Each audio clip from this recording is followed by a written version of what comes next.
Yo guys, it's your boy The Boy and welcome back sa ating usapan episode 4. Grabe guys yung suporta na binigay nyo sa content na to. And then sa mga nakaka-relate din guys, hindi lang sa Japan, mga kababayan natin sa Pilipinas, pati din sa ibang bansa like South Korea, Saudi Arabia, and France. Hindi ko na patatagalin to guys. Keep watching and enjoy the video. So, ito po yung pang-apat na guest natin guys. Pakilala ka muna. Ako si Sakura Saito, 10 years na ako dito sa Japan, 28 years old, half Japanese, half Filipino, and taga Bicol ako sa Pinas. So, almost 10 years ka na dito sa Japan. So, nakauwi ka na ba ng Pinas? Dalawang beses pa ako nakapunta ng Pinas. Yung isa, may boyfriend ako dati sa Pinas. Yung pangalawa, ano lang, bakasyon lang talaga. Kasi yung lahat ng pamilya ko, mama, papa ko, mga kapatid ko, lahat nandito na sa Japan. Kaya parang pera pa sa leisure, di na ako nakakapagpunta ng Pinas. Saang aspect ka na matatawag mo na pusong Pinoy ka and then on the other side, pusong Hapon ka naman? Yung uunahin ko sa pusong Pinoy, siguro yung pagbibigay ng importansya sa pamilya. Pagbibigay ng importansya sa oras ng pamilya kaya everyday mini-message ko yung mga kapatid ko, kahit may mga asawa at anak na sila, kahit sabi ng mga katrabaho ko mga Hapon, "Eh, araw-araw kayo nagcha-chat ng kapatid mo?" Sabi ko, "Oo." "Eh, 'di ba may mga asawa na sila?" Sabi ko, "Oo, gano'n sa'min sa Pinas, eh." Tapos para sa'kin naman yung kung saan aspect na Hapon ako is yung pagbibigay importansya naman sa trabaho. Talagang sobra-sobra yung schedule ko pagdating sa trabaho, medyo demanding sa oras yung trabaho.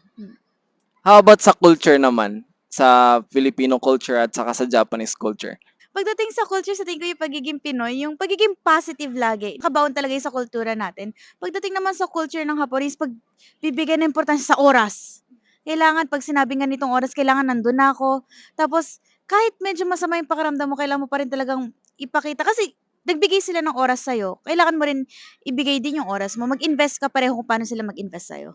Sa tagal mo na dito sa Japan, ano yung recent work mo ngayon? Ngayon 3 years na ako nag-work ng isang aged care staff, Kaigo or mas kilala sa Pinas na caregiver. Kumusta naman yung pagkakaigo or pagka-caregiver and paano ka napunta sa profession na yan, sa field na yan?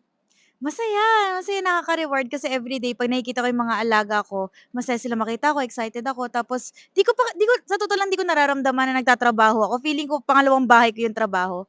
Paano ako napunta sa pagkaigo or yung pagiging caregiver kasi isa ako dun sa mga nawalan ng trabaho nung COVID. Dati ako nagtatrabaho sa factory ta's nagbabawas sila ng tao dahil nga kailangan ng mag yung magbawas ng tao, isa ako dun sa mga natanggal. Ta's dumating yung opportunity, nag-check ako online, dumating yung opportunity sa pagkain ko, sa pag-caregiver at dun ako nag-apply ako sa kanila. Nagkataon lang na kinailangan nila ng staff, eh, kasi dahil nga sa COVID. Kaya swerte ako kahit wala akong certificate, tinanggap nila ako. So, nursing home. So, kumbaga, pag-start talaga ng outbreak ng COVID, medyo nagkulang talaga sila sa mga tao dito sa Japan kasi nahihirapan silang kumuha from the other country na papuntahin dito at mag-work sa company nila. So, grabe din talaga, no? Buti na lang nakapasok ka dyan sa field na yan. Oo nga, eh, hindi ko rin talaga akalain. Kaya laking pasalamat ko rin na tumatanggap rin sila ng mga foreigner. Kahit sabihin nating half Japanese ako, lahat ng school background ko is abroad na sa Pinas.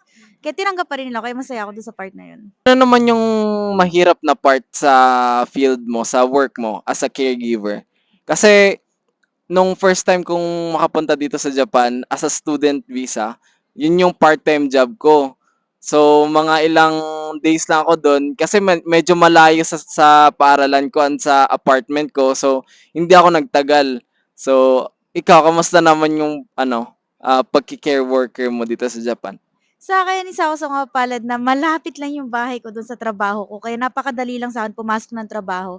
Tapos yung siguro sa ngayon, lahat naman siguro tayo nararanasan yung language barrier na may mga specific naman mga Nihongo, mga Japanese words na ginagamit nila sa field ng nursing na kung saan hindi natin laging ginagamit everyday. Dun ako medyo nahihirapan.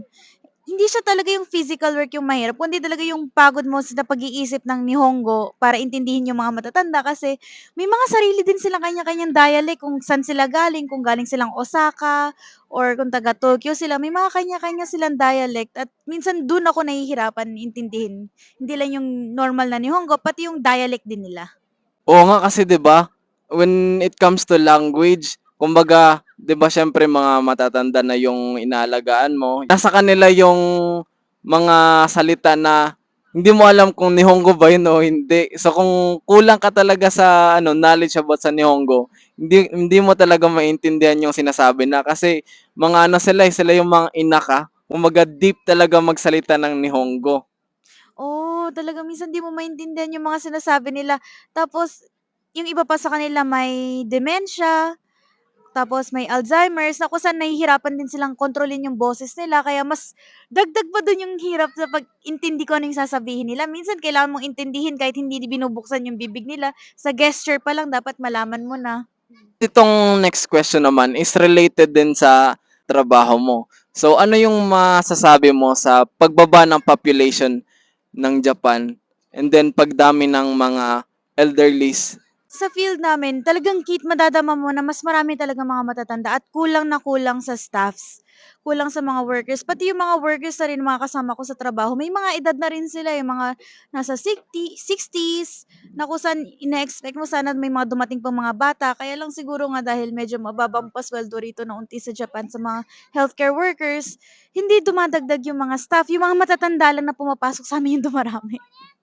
When it comes to work ethic or pagtatrabaho dito sa Japan, anong masasabi mo sa relationship ng Hapon at saka mga Pilipino? Kaya kong sabihin na yung mga Hapon, impressed din sila sa mga Pilipino pagdating sa pagkain na kasi hindi lang sila nagtatrabaho, talagang nakikita nila na may care ang mga Pilipino sa mga inaalagaan nila na parang tinatrato rin nila na sarili nilang pamilya na hindi lang sila pumapasok dahil trabaho ito, dahil binabayaran sila. Kundi mahal din nila yung mga inaalagaan nila.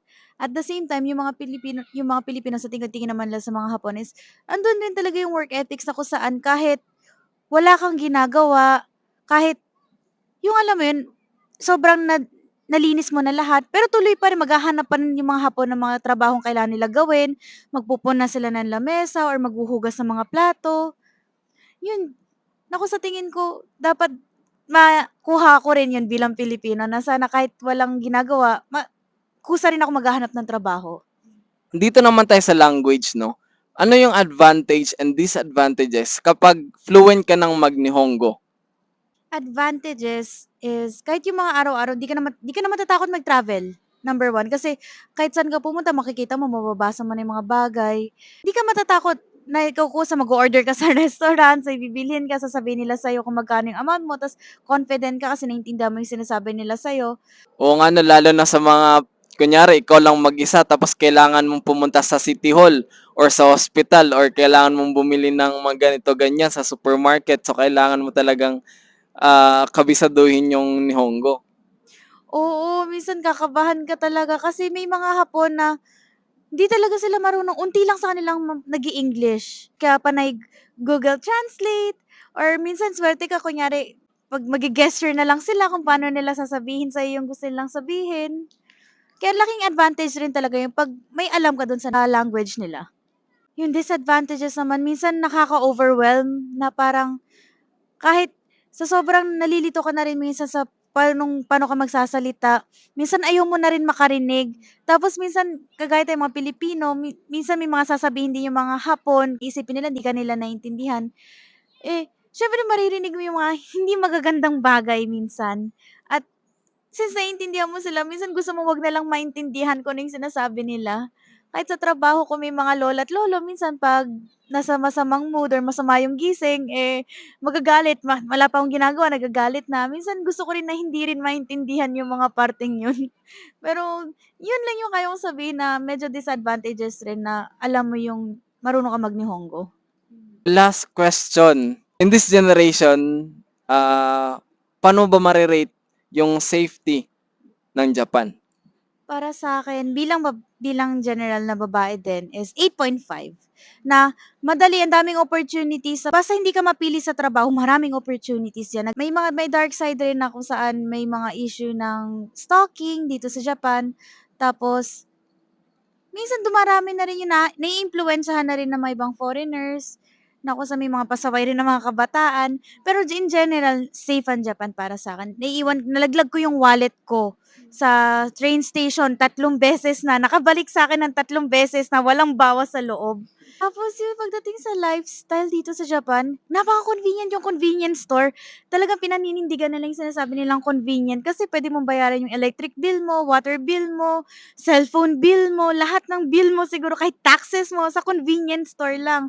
At alam mo yun, bilang babae, di ako natatakot lumabas ng gabi. Kahit 2:00 pa yan ng umaga, lalabas ako naka-pajama lang, magbabayad ako ng bill ko dun sa convenience store, di ako matatakot. Alam kong makauwi pa rin ako ng bahay ng safe. Na alam ko sa ibang bansa kailangan mo pa magbitbit ng pepper spray para alam mong safe ka makakauwi. Dito sa Japan, di mo naman kailangan ng gano'n. Huwag kayong matakot pumunta rito sa Japan. Para sa akin, napaka-safe. Oo, kahit saan bansa naman. Kahit sa Pinas, may mga magnanakaw, pero wala rito magsa-snatch ng gamit mo sa loob ng bag mo. Puwede mong iwan mo yung bag mo sa lamesa, walang kukuha niyan. Ang mahihirapan ka lang is kailangan Google Translate, kailangan laging may battery yung cellphone mo. May mga Wi-Fi naman dito sa Japan para pagtulong sa'yo mag-translate. Mobile battery lang ang kailangan mo. Tapos kung wala ka talaga, zero ka talaga, pwede mong lapitan yung mga Japanese, 'di ba, na magtanong ka about sa directions and gagawa naman nila talaga ng paraan or yung best nila para masagot, 'di ba? Oo, talagang sasamahan 'pag 'di ka pa naintindihan ng by gesture, sasamahan ka pa nila papunta dun sa station. Kaya nakakataba rin ng puso na ang bait nila na sasamahan ka pa nila. They make it out of their way para tulungan ka. And this time guys, for our usapan random questions, galing kay Dean Claire Guevara, accepting ba ng Japan ang LGBTQ? Wow, medyo mabigat-bigat tong question na to ha. Ano sa tingin mo, Sakura? Kaya ko lang siya i-compare sa Pinas kasi dun din ako galing tapos siyempre laki rin ako rito sa Japan. Tingin ko accepting ang buong Japan, like di ka nila papahiya kunya pareho kayong babae na magho-holding hands kayo sa daan or pareho kayong lalaki na magho-holding hands diyan sa dapan. Di ka nila ipapahiya, wala sila basta hindi kayo pareho nanggugulo ng ibang tao, freely kayong makakalakad bilang couple, basta di kayo nakakatapak na ibang tao, okay lang sa kanila. So hanggang dito na lang guys at sana ay may napulot kayong kalaman. And para sa ating usapan random questions, if gusto nyong mapasali sa shoutout guys, keep in touch lang kayo sa mga post ko and sa stories ko. So hanggang dito na lang guys. Thank you for watching and God bless.